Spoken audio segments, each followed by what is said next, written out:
오늘 우리에게 주시는 하나님의 말씀은 마가복음 9장 30절에서 37절입니다.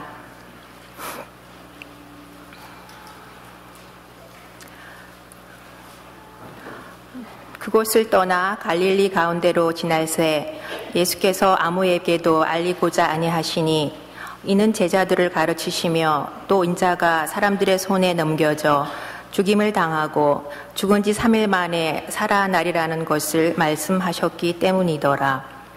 그러나 제자들은 이 말씀을 깨닫지 못하고 묻기도 두려워하더라. 가버나움에 이르러 집에 계실새 제자들에게 물으시되 너희가 길에서 서로 토론한 것이 무엇이냐 하시되 그들이 잠잠하니 이는 길에서 서로 누가 크냐 하고 쟁론하였음이라. 예수께서 앉으사 12 제자를 불러서 이르시되 누구든지 첫째가 되고자 하면 웃사람의 끝이 되며 웃사람을 섬기는 자가 되어야 하리라 하시고 어린아이 하나를 데려다가 그들 가운데 세우시고 안으시며 제자들에게 이르시되 누구든지 내 이름으로 이런 어린아이 하나를 영접하면 곧 나를 영접함이요 누구든지 나를 영접하면 나를 영접함이 아니요 나를 보내신 이를 영접함이니라. 이 말씀은 살아계신 하나님의 말씀입니다. 아멘. 저희는 지금 사순절 둘째 주일을 지나가고 있습니다. 저희 교회에서는 이 사순절날 기빙잇업이라고 하는 캠페인을 진행하고 있습니다. 어린아이 유치부서부터 유년부, 초등부, 중고등부, 우리 EM까지도 그리고 우리 KM도 같은 메시지를 저희들이 받게 됩니다. 같은 본문으로 또한 성경을 나누고 있습니다. 그러면서 저희들이 바라는 것은 이 사순절 기간 가정이 세워지게 되기를 원합니다. 신앙의 이름으로 저희들 가정이 뭉치게 되기를 간절히 원합니다. 지난주에 혹시 모자르셔서 못 가지고 가셨는지 모르겠지만 우리 사순절 그 예배를 드릴 수 있는 북클렛이 있습니다. 한 주에 한 번씩 예배를 드리도록 되어 있습니다. 저희 집도 지난 주일날 같이 예배를 드렸는데 오히려 아이들이 더 신나는 걸 볼 수가 있었습니다. 저는 목사이기 때문에 이거 하지 않으면 안 된다라고 하는 의미감에 했는지 모르겠지만 아이들은 참 재밌어서 어른들과 함께 같이 자기네들이 주일날 들은 메시지를 가지고 같이 나눈다는 사실을 굉장히 좋아했었습니다. 여러분의 가정에서도 그러한 가정 예배가 있게 되기를 원합니다. 이거 안 해도 사순절 안 해도 가정 예배가 있어야 되겠지만 예배가 있는 가정 이게 얼마나 중요한지 모릅니다. 특별히 아버지들이 영적인 제사장이 되는 게 굉장히 중요합니다. 그러한 사순절 캠페인이 계속되기 원하고요.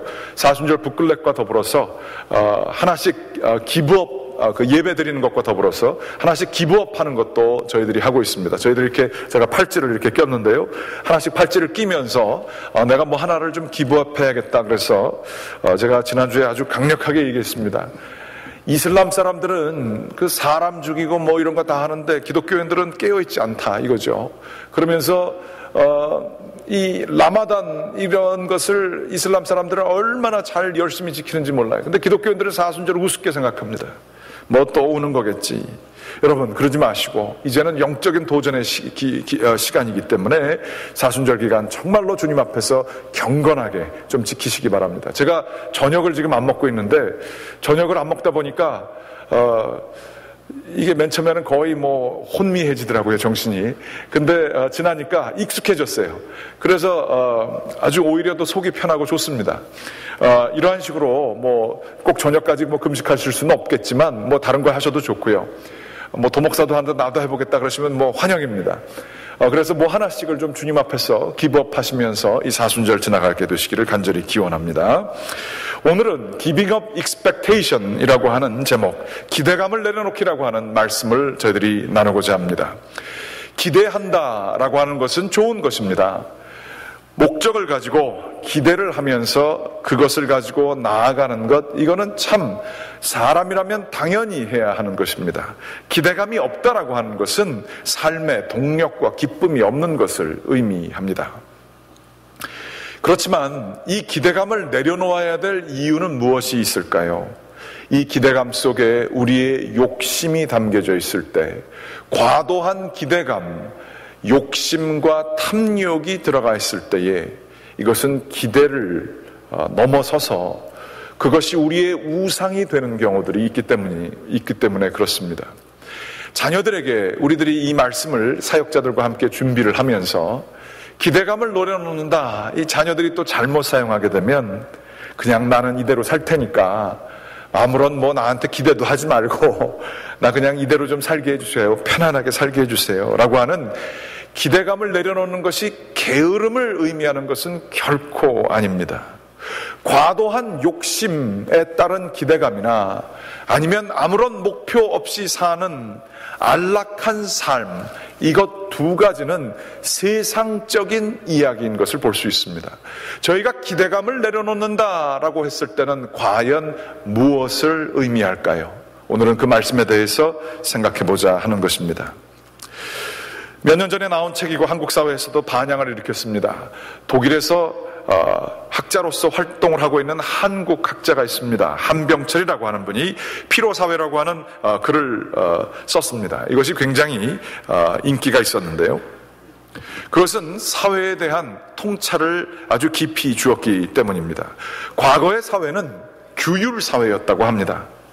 병원이나 정신병자 수용소나 감옥이나 병영이나 공장, 이러한 규율에 의해서 움직이는 조직들이 굉장히 많았다고 하는 것이죠. 심지어 회사에서도 사람들이 펀치카드를 찍고 들어가고 펀치카드를 찍고 나오고 라고 하는 이러한 규율에 따라 사는 것들이 굉장히 많았다고 합니다. 그런데 이제 이 규율 사회는 성과 사회로 바뀌어졌다는 것입니다. 성과만 내면 다 되는 것입니다. 그러므로 이 시대를 대표하는 것이 재택근무, 집에서 하는 겁니다. 성과만 있으면 장소는 중요하지 않게 되는 시대가 왔습니다. 또한 성과를 내기 위해서 건강하게 살아야 더 많은 성과를 낼 수 있다 싶어서 그 어느 때보다 이 피트니스 클럽에서 운동하는 사람들이 많이 생겼다는 것이죠. 또한 은행이나 공항이나 이 모든 것들이 사람의 편리를 주고 더 많은 옵션과 선택을 줘서 사람들이 더 많은 것들을 이룰 수 있도록 도와준다는 것이죠. 쇼핑몰도 그렇고 수많은 인터넷 쇼핑몰도 그렇고 더 많은 것들을 빨리 구입할 수 있게 하는 것에 사람들이 열망을 가지고 있습니다. 음식이나 동물들도 사람의 욕구를 채워주기 위해서, 사람들의 기대를 채워주기 위해서, 개발도상국에서 일어나고 있는 그 수많은 입맛을 맞추기 위해서 유전자 실험실에서 GMO 음식을 만들고 더 많은 성과와 효율을 찬미하는 사회가 저희 사회가 되었다라고 하는 것입니다. 예전에는 이 규율 사회에 있어서는 해야 한다 아니면 하지 말아야 한다라고 하는 부정성 혹은 강제적인 것들이 중요했던 반면에 이 성과면 다 용서가 되게 되는 이 사회에서는 해야 된다, 하지 말아야 된다는 것이 아니라 규제를 풀더라도 어떤 것들을 반드시 이뤄야 한다라고 하는 것이 이 시대의 그 중요한 정신적인 내용이 되는 것을 볼 수 있습니다. 해야 한다, 하지 말아야 된다가 아니라 할 수 있다라고 사람들이 얘기하기 시작했다는 것입니다. 그래서 예전에는 이것은 된다 안 된다 하는 금지와 명령과 법률, 이런 것들이 중요했던 시대인 반면에 지금은 프로젝트, 이니셔티브, 모티베이션, 어떻게 하면 더 해서 더 많은 것을 이룰 수 있을까라고 하는 것이 중요하게 되었다라고 하는 것이죠. 정말로 지금 우리가 겪고 있는 이 세대가 그런 변화를 겪고 있습니다. 그런데 이 변화 가운데에 이 한병철이라고 하는 학자가 하는 이야기가, 예전에는 관리자가 있었고 혹은 독재자가 있었고 그 밑에 사람들이 그 눈치를 보면서 규율에 맞춰서 해야 된다, 하지 말아야 된다를 지키는 사회에 있었다라고 한다면, 이제는 주인이 없어졌습니다. 관리자가 없어졌어요. 성과물이 우리를 대변하는 것이 됐습니다. 그래서 주인, 즉 우리 자신이 스스로를 노예로 만드는 사회가 되었다는 것입니다.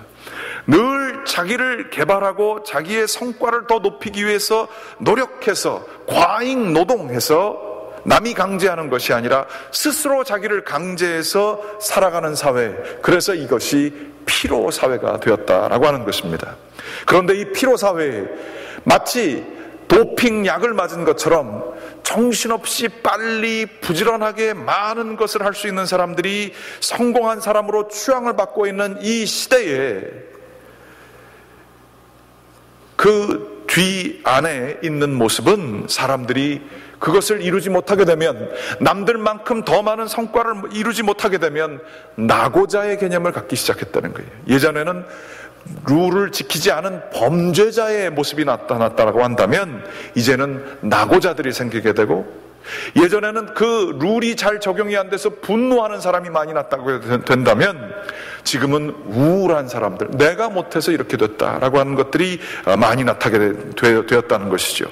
이 시대에 특질 가운데 특질, 예전에는 별로 없었던 병 중에 병, 이것 우울증, 이것은 바로 이러한 시대의 변화와 상관이 있다라고 하는 것입니다. 그런데 이 한병철이라는 분이, 저는 잘 모르지만 아마 기독교인이었거나 아니면 지금도 기독교인일지도 모르죠. 그런 분이 아닌가 싶어요. 이러한 피로사회, 과잉 노동, 스스로를 피곤하게 하는 이 사회에 있어서 제일 필요한 해법은 무엇이냐? 이분이 얘기하시기를 안식일이 필요하다는 것입니다. 목적 지향적으로 무엇인가를 이루어야 되고 성과를 분기별로 내야 되는 그 주식의 흐름에 따라 살고 있는 사람들에게 가장 필요한 것은 쉬는 게 필요하다는 거예요. 다시 말하자면 쓸모없다고 생각하는 것들이 얼마나 쓸모가 있는지를 재발견해야 하는 때가 되었다는 것입니다.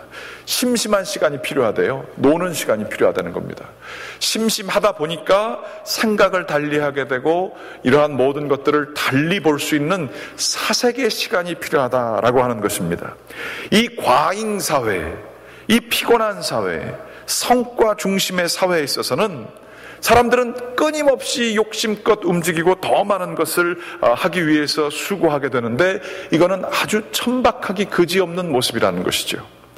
쉬고 생각하면서 무언가를 창조적으로 바라볼 수 있게 되는 수동적인 자세, 기다림의 자세, 이런 것들이 필요하다고 이분은 이야기하고 있는 것입니다.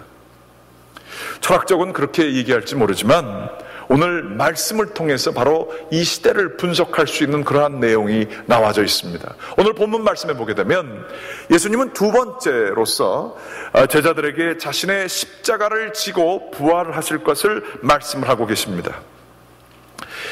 이 예수님께서 특별히 예전에 십자가와 부활에 대해서 예언하실 때와는 달리 두 번째는 자신이 사람들의 손에 넘겨진다. 이 뜻은 배반당하게 된다라는 뜻입니다. 앞으로 구체적으로 어떻게 십자가에 못 박히실 것인지 배반이 있을 것을 얘기를 하셨습니다. 그리고 더 구체적으로 3일 만에 살아나실 것을 얘기하셨습니다. 그러면 이렇게 심상치 않은 이야기를 하게 되면 반응이, 예수님 무슨 말씀이세요? 누가 예수님을 배반해요? 그리고 왜 3일 만에 부활하세요? 이런 것들을 물어보는 게 인지상정이고 대화의 기본입니다. 그런데 제자들은 첫째로는 그것을 전혀 깨닫지 못했고, 두 번째로는 그것을 묻기를 두려워했다. 오늘 32절 말씀에 나타나 있습니다. 이게 뭔지를 몰랐던 거예요. 그리고 십자가 얘기를 왜 하실까? 별로 관심이 없었던 거예요. 그리고 죽는다 그러니까 이게 설마 진짜 자기가 죽는다는 얘기를 하시는 건 아니겠지? 두려워서 물어보지도 않습니다. 그러면 제자들은 이 예수님의 이야기에 집중하지 않고 무엇에 관심이 더 많았을까요? 그 뒤에 33절서부터 나오게 되면 제자들이 서로들 길에서 토론을 했다 이러고 나와 있습니다. 그런데 토론이라기보다는 34절에 나와 있지만 쟁론, 쟁자는 싸운다는 얘기입니다. 말싸움을 아주 심각하게 한 거예요. 말싸움의 내용은 뭐냐? 서로 누가 크냐를 이야기한 것입니다. 제자들은 예수님께서 지금 하시는 그 과정을 보니까 예수님께 기대하는 게 뭐냐 하면 앞으로 이스라엘이라고 하는 나라를 다 쟁취하실 것 같으신 거예요. 거기에 왕이 되실 것 같은 거예요. 아니, 더 큰 다윗보다도 더 위대한 능력이 있으신 왕이 되실 것 같은 거예요. 그 기대를 하는 거예요. 그러면 그렇게 놀라운 기대가 있을 건데 거기에 그러면 누가 더 높느냐에 따라 자기의 자리를 정하는 것들을 벌써 지금 하고 있는 거예요. 그러면서 누가 더 공로가 있네, 예수님이 누구하고 더 친하게 지내셨네, 뭐 이러한 얘기를 하셨던 것 같아요. 누가 더 인정을 받아야 한다, 뭐 이래야 저래야 한다라고 하면서 싸웠던 얘기가 있습니다. 마치 이 인간의 욕심으로, 인간적인 기대, 사람의 생각에 가득 찬 기대, 욕심에 따른 야망들, 이런 것들 속에 제자들이 붙들려 있었던 걸 볼 수 있습니다. 그러니 이 욕심 가운데 있는 사람에게 십자가와 부활의 얘기, 불편할 뿐만 아니라 이해하기도 싫고 이해할 수도 없는 이야기인 것을 볼 수가 있습니다. 정신없이 바쁘게 살고 이것을 이뤄내야 되고 성과를 내야 되고 목적을 이뤄서 내 이름이 높아져야 되는 이 사회 속에 살면서 예수님이 지금 저희에게 얘기하시는 십자가와 부활은 부담스럽기 짝이 없는 말씀이 되는 것입니다. 이때 예수님은 제자들을 붙들고 말씀하십니다.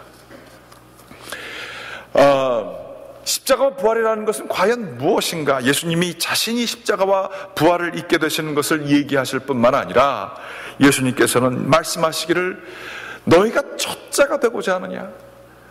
너희가 욕심을 가지고 야망을 이루면서 높은 사람 위에 대해서 인정받는 존재가 되고 싶으냐? 예수님은 완전히 그 틀을 바꿔버리십니다.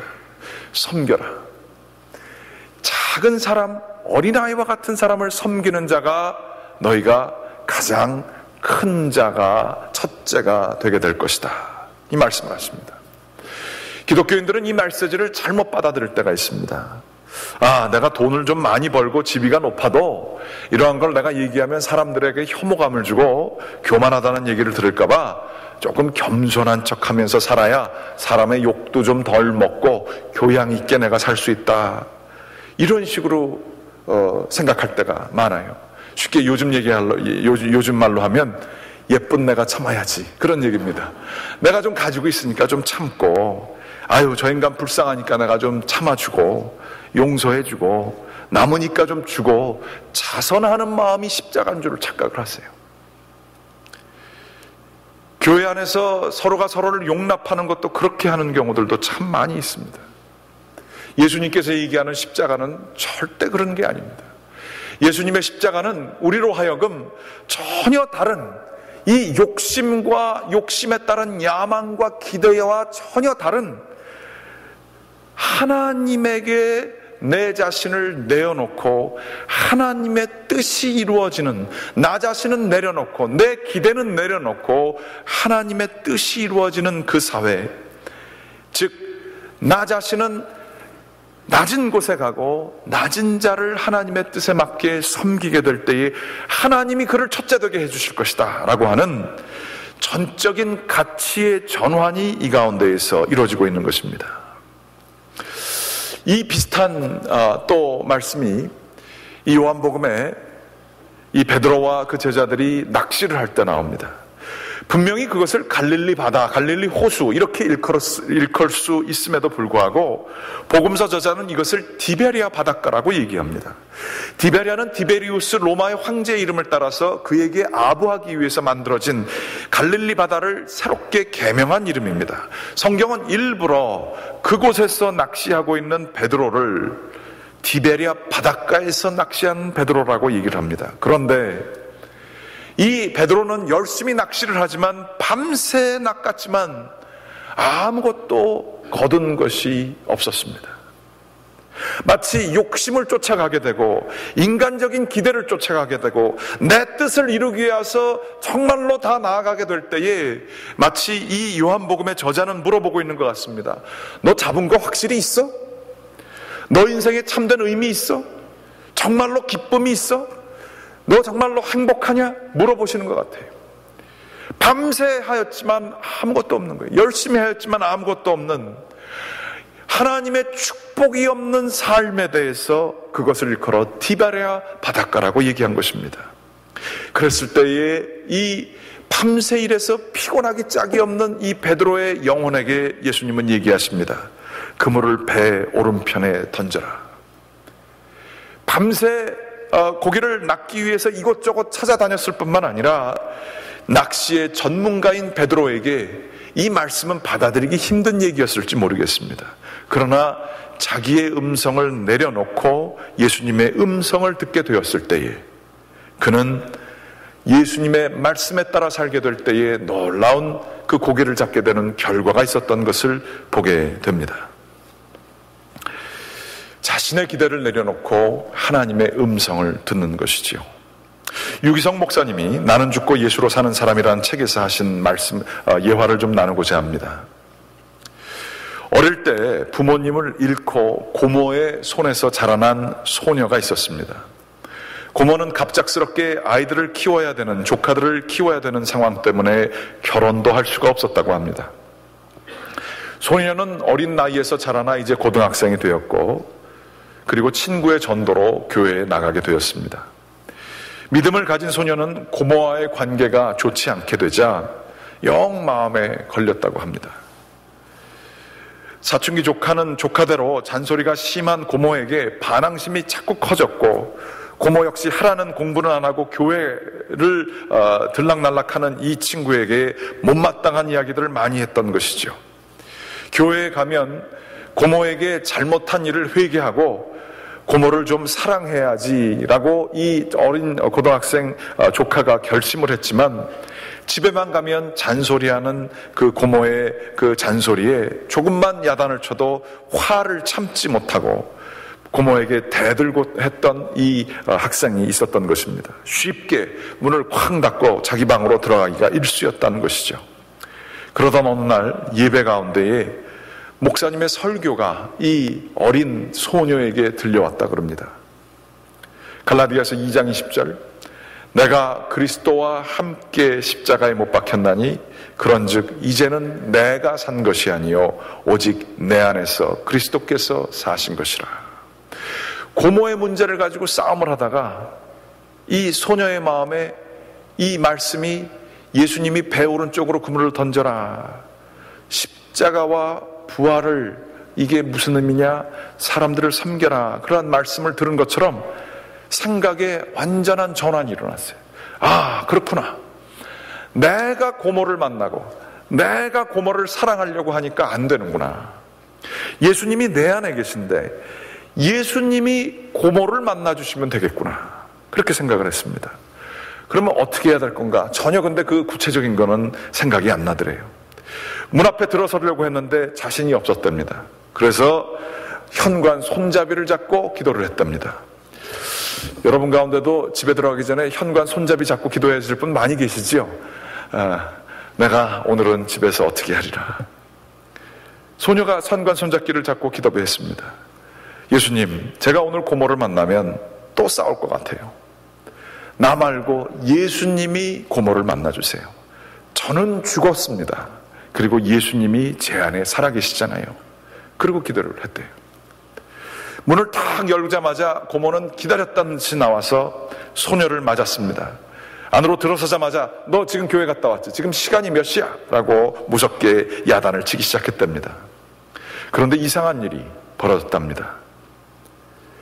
문고리를 잡고 기도한 이 소녀의 눈에 야단치는 고모의 그 무서운 얼굴이 무섭게 보이지 않고 어느새 주름이 지고 흰머리가 난 늙은 고모의 모습이 이 소녀에게 들어오기 시작한 것입니다. 조카들 때문에, 나 때문에 결혼도 못하고 쓸쓸히 늙어가고 있는 지치고 여윈 고모의 모습이 보인 것입니다. 소녀는 너무나 마음이 아파서 고모를 와락 껴안고 이렇게 얘기했습니다. 고모, 얼굴에 왜 이렇게 주름이 많아? 언제 이렇게 흰머리가 많이 났어? 고모, 우리 때문에 이렇게 늙어갔구나. 고모, 내가 속색여서 지금 고모의 얼굴에 이렇게 주름이 많이 생겼구나. 고모, 미안해. 고모, 내가 고모를 너무 사랑하는데 고모, 너무 이렇게 내가 고모 힘들게 해가지고 고모 이렇게 늙어버렸구나. 그러면서 울기 시작했대요. 어린 조카가 자신을 끌어안고 엉엉 펑펑 울기 시작하자 고모의 가슴도 갑자기 뜨거워지기 시작했답니다. 평생 조카들을 위해서 자기 인생을 포기하고 살아온 고모에게 얼마나 많은 슬픔과 한이 있었겠습니까? 고모의 가슴에서 자신도 모르게 응어리는 것이 나오는 내가 이만큼 희생했는데 너 잘 돼야지라고 하는 인간적인 기대를 이 아이에게 투영했던 것을, 자기의 모습을 고모가 발견하기 시작한 거예요. 그러면서 그 응어리가 떨어져 나가는 것 같더라는 거예요. 그래서 그러고 있는 때에 이 조카가 고모를 위해서 기도하더라는 거예요. 예수님, 고모가 우리 때문에 너무 많이 희생했어요. 예수님, 고모 좀 만나주시고 고모에게도 새 생명 주세요. 예수님, 고모도 사랑해 주세요. 열심히 기도를 했다는 거예요. 어린아이의 기도를 통해서 고모의 마음이 다 녹아져갈 뿐만 아니라 고모 역시 예수님을 영접하고 교회에 나오기 시작했다는 그러한 말씀입니다. 자신의 기대와, 왜 나를 이렇게 대해주지? 왜 이렇게 내 맘대로 안 되지? 왜 저 친구는 왜 저러지? 우리 부모는 왜 이러지? 왜 이렇게 말도 안 되는 것들을 나에게 기대를 하지? 또 나는 이렇게 이렇게 대접을 받아야 될 텐데 왜 이렇게 나를 힘들게 하지?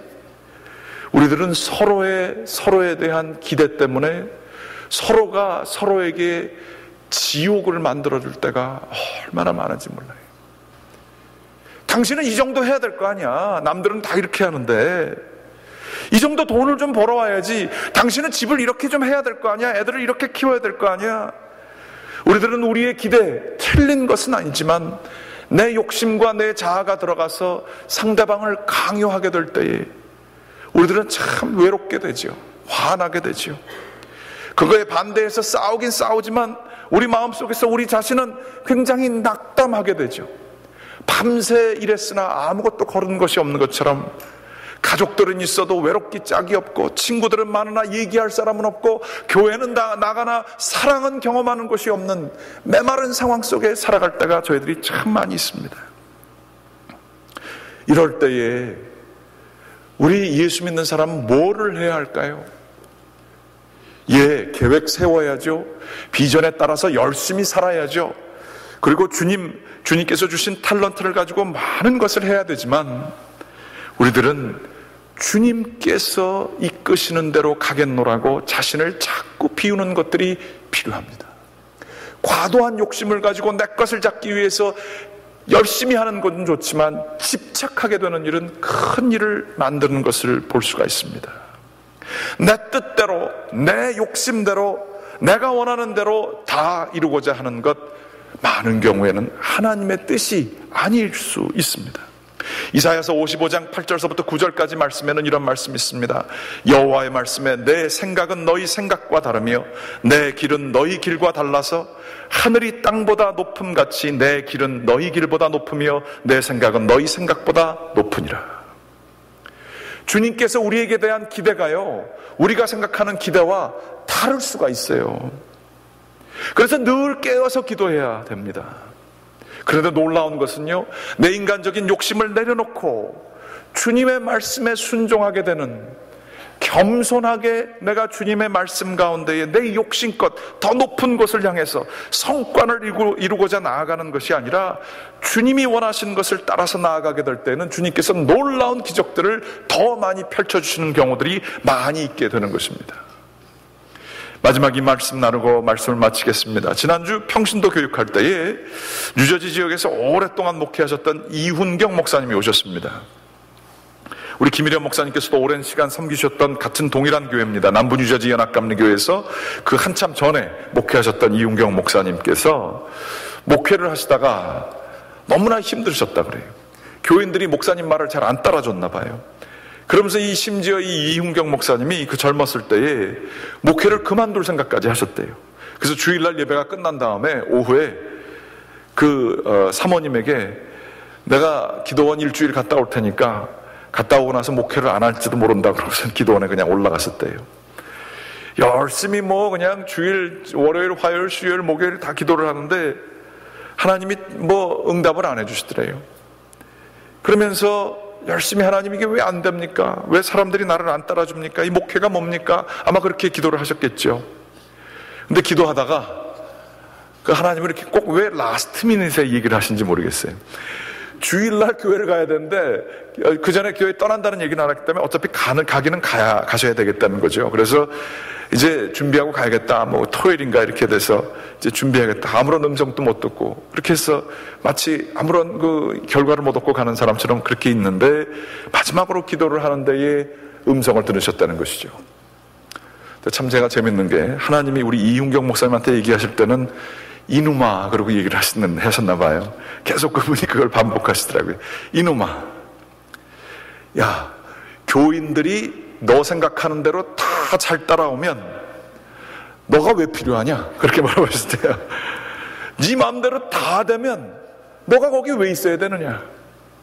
잘 안 되고 어렵기 때문에 내가 너를 사랑한 것처럼 너가 그들을 사랑해야 되지 않겠느냐? 주님의 음성을 들었다는 거예요. 오른편으로 받아라. 그물을 던져라. 주님의 음성을 듣는 거예요. 내 기대와 내 욕심과 내대로 안 되는 거예요. 그럴 때 우리들이 무엇을 해야 되느냐? 기대를 내려놓는 거예요. 너 맘대로 되는 게 아니라 내가 주관해서 하고 있지 않니? 하나님께서 얘기하시는 거예요. 너는 내 음성 듣고 따라가는 거 아니니? 그렇게 안식일에 나 자신을 쉬고 나는 움직이지 않지만 내 안에서 역사하시는 하나님을 경험하게 될 때에 이윤경 목사님이 그 주일날 가가지고 정말 그 어느 때보다도 더 사랑을 가지고 열정을 가지고 목회를 하셨다는 말씀을 듣습니다. 목회만 그렇지 않습니다. 우리의 삶 속에서도 우리의 기대를 내려놓고 주님께서 이끄시는 길을 뒤쫓아가게 되는 저와 여러분들 되시기를 주님의 이름으로 간절히 축원합니다. 기도하시겠습니다. 하나님, 주님 앞에 저희 자신을 내려놓는 자들 될 수 있도록 인도하여 주시옵소서. 욕심이 만연하고 성과 중심 사회에서 심지어 자연마저 왜곡하면서 우리의 욕심으로 생명체들을 억압하면서 더 많은 효율을 보고자 하는 이 미친 듯 돌아가는 이 사회 속에서 주여 저희 기독교인들 깨어있게 하시고 주님 앞에서 섬기는 자세를 갖게 하시고 주님이 이끄시는 길로 나아갈 수 있는 저희들 될 수 있도록 인도하여 주시옵소서. 주님 앞에 가시고 저희들은 뒤쫓아가는 삶을 살게 하시고 주여 주님만 함께 하시면 그것이 비록 사망의 음침한 골짜기라도 저희가 두려워하지 않을 것은 주님께서 저희와 함께 하심이라 고백한 것처럼 주님과 동행하는 삶을 살도록 인도하여 주시옵소서. 이 모든 말씀 예수 그리스도의 이름으로 기도드렸습니다. 아멘.